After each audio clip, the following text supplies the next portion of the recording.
E o seu filho mais velho estava no campo, e quando veio, chegou perto de casa, ouviu a música e as danças. Se nós formos na parábola inteira, o filho mais velho nunca entra dentro da casa.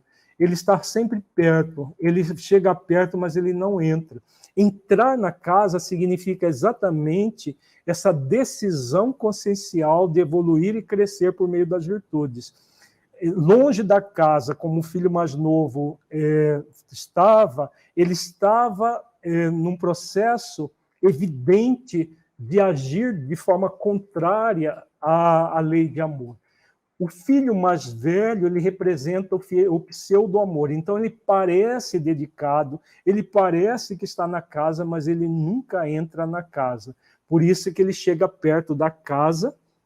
Ele estava no campo, o campo significa superficialidade, ele também estava no movimento de superficialidade, e ele ouve a música e as danças. Que música é essa? Que dança é essa? Existem duas forças que nós somos convidados a nos conectar para evoluir e crescer. Uma é a força endoevolutiva, que vem diretamente de Deus por meio das leis do código moral que nós trazemos na consciência. As leis estão sempre nos convidando para evoluir. É uma força endo, né, dentro, que nos convida a evoluir o tempo todo. As energias do Criador para nós é sempre convidativa, nunca impositiva, porque se Deus impusesse o seu pensamento para nós aniquilaria o nosso, porque Deus é todo-poderoso. Então, ele convida. Então, a música convida a quê? Convida a dançar. A dança, essa dança cósmica da vida. A dança representa a força autoevolutiva. Ninguém evolui se não fizer o esforço para evoluir, para crescer.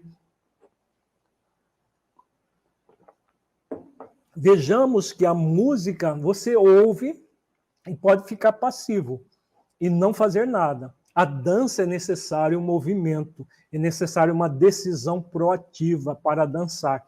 Então, música, força endoevolutiva. Ela convida e a pessoa pode aceitar o convite ou não. Quando ele aceita, ele entra na dança, que é o movimento autoevolutivo de evoluir. Então, o filho mais velho, ele ouve lá de fora a música e as danças. Ele não entra na casa para participar da dança, como o irmão mais novo já estava fazendo. E aí, Jesus diz que, e chamando um dos servos, perguntou-lhe que era aquilo. Então, nós já vimos que os servos são as leis do Código Moral. Então, aqui é uma pergunta consciencial. O que é isso que está acontecendo? Quem é o servo que ele chamou? Esse servo chama-se Lei da Verdade. A Lei da Verdade sempre vai nos mostrar a verdade no momento propício.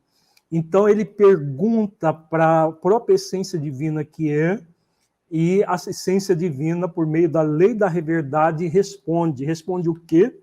E ele lhe disse, veio teu irmão e teu pai matou o bezerro cevado porque o recebeu são e salvo. Então, a Lei da Verdade mostra para ele que uma parte dele, que é o irmão mais novo, que é a parte da face evidente do seu ego, estava ali, o irmão mais novo retornou, estava usufruindo o banquete da vida. E ele estava sendo convidado a fazer a mesma coisa. Ele recebeu o teu irmão são e salvo. Ou seja, aqui nós temos o símbolo que todos nós, já de antemão, quando fomos criados, já fomos criados para a saúde, para nos salvar, ou seja, para nos equilibrar por meio do exercício das virtudes. E aí o que acontece com ele quando a verdade dá a notícia? Mas ele se indignou e não queria entrar. E saindo o pai estava com ele. Então, qual que é o sentido aqui? Ele se indigna porque o pai havia recebido o irmão dele. Ele queria que o pai simplesmente rechaçasse o irmão e expulsasse o irmão de casa. Porque, na verdade, ele tem um movimento de privilégio, de sentimento de privilégio, ele queria exclusividade para ele. E ele não queria entrar, ou seja, aceitar o convite para participar do banquete da vida, dançar conforme a música que estava sendo tocada. E o pai instava significa convidar de forma veemente. O Deus está sempre nos convidando para participar desse banquete da vida, mas nós podemos aceitar ou não. O filho mais velho, ele traz muito despeito. No próximo versículo vai ficar claro isso. Ele traz muito despeito, muita inveja. Ele diz assim, mas respondendo ele, disse ao pai, eis que te sirvo há tantos anos, sem nunca transgredir o teu mandamento, e nunca me deste um cabrito para alegrar-me com os meus amigos. Vejamos que aqui nós temos o filho mais velho mentindo, porque ele recebeu a herança, a parte da fazenda, como nós vimos lá no primeiro versículo, nos primeiros versículos, e aqui ele se coloca, uma das máscaras do nosso ego, que é o movimento do servilismo. Ele age ali como um servo e não como um filho, que deve ter uma conexão profunda com o pai. Então, ele não tinha uma conexão profunda com o pai, ele age de forma servil porque ele quer benefícios, ele quer privilégios, por isso que ele reclama que nem um cabrito ele tem.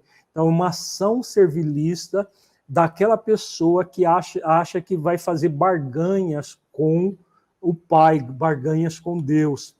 E aí ele reclama, vindo, porém, esse teu filho que desperdiçou a tua fazenda com as meretrizes, mataste-lhe o bezerro cevado. Vejamos que aqui Jesus fala, ele reclama do desperdício, ele chama o irmão dele de filho do pai dele, não de irmão.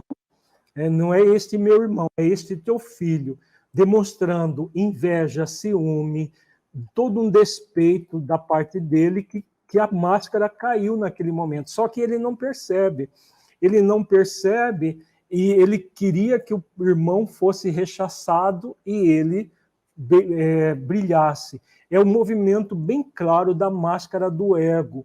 O nosso ego, ele busca parecer que é o ser essencial sem ser o ser essencial. Então ele parece positivo, parece que é virtuoso, mas é tudo no parecer, tudo falso, pseudo-amor.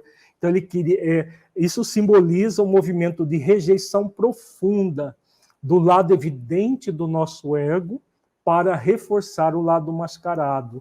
Então, muita gente faz isso, se torna pessoas pseudo-virtuosas e reprimindo sentimentos. Nós não nos libertamos dos nossos sentimentos negativos se nós simplesmente os reprimirmos. Nós só vamos nos libertar dentro da casa do Pai, transformando os sentimentos indignos em sentimentos dignos, como fez o filho mais novo. E aí Jesus diz, e ele lhe disse, filho, tu sempre estás comigo, e todas as minhas coisas são tuas. Aqui é o símbolo muito claro. Tudo que Deus criou no universo não é para ele, é para todas as criaturas. O Criador não precisa de nada. Então, e do ponto de vista do Criador, nós sempre estamos com ele. Mas vejamos que o filho mais velho não está com o pai, que ele reclama que nem um cabrito. Vejamos, ele estava sendo convidado para um banquete, onde havia o bezerro cevado, né? A carne do bezerro cevado é uma carne macia, tenra, enquanto que o do cabrito é uma carne dura, e ele estava lá reclamando que nenhum cabrito ele tinha, e porque todas as coisas, tudo que é do Criador é nosso, e não é do Criador, é para o nosso usufruto, para nós evoluirmos, e ele estava recusando tudo isso. E depois Jesus termina dizendo, mas era justo alegrarmos-nos e regozijarmos-nos, porque esse teu irmão estava morto e reviveu, tinha se perdido e achou-se.